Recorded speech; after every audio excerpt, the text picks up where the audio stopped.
So I got to come to the defense of CNN. Wait, what? I'm coming to the defense of CNN.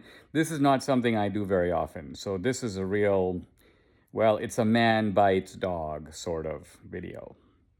Now, what I'm referring to here is Joe Biden's irritable response when asked really a perfectly reasonable question. Doesn't happen too often from CNN. A perfectly reasonable question from CNN. Well, Biden just sort of loses it.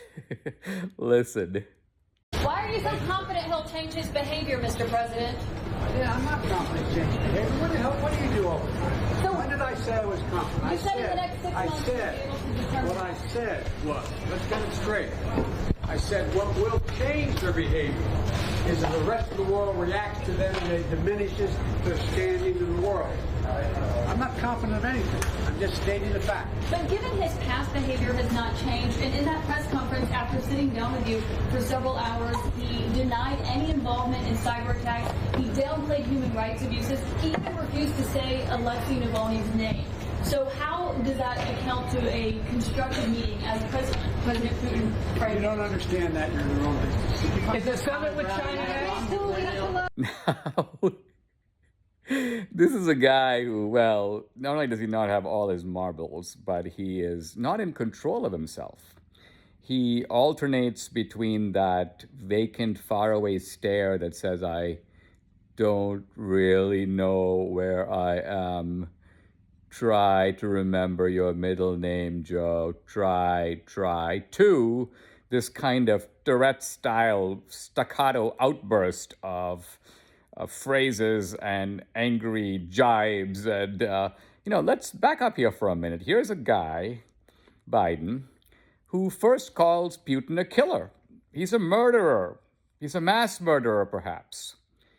And then, when asked a little bit later, well, what do you think of Putin? Do you trust him? Yeah, I do. Well, let's put those two ideas together, Joe. I know it's not easy for you, but, think.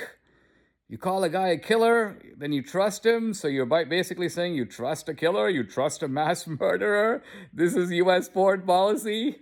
So the reporter was sort of pressing Biden here very sensibly about what can you expect from what's the point of this meeting when Putin talks, rings around you. It's kind of like watching one of those martial arts performance where one guy is sort of like dancing around and, clipping the other guy and knocking him over seemingly effortlessly. And of course, the bungler is on our side, but of course is being asked to give an account of his bungling performance.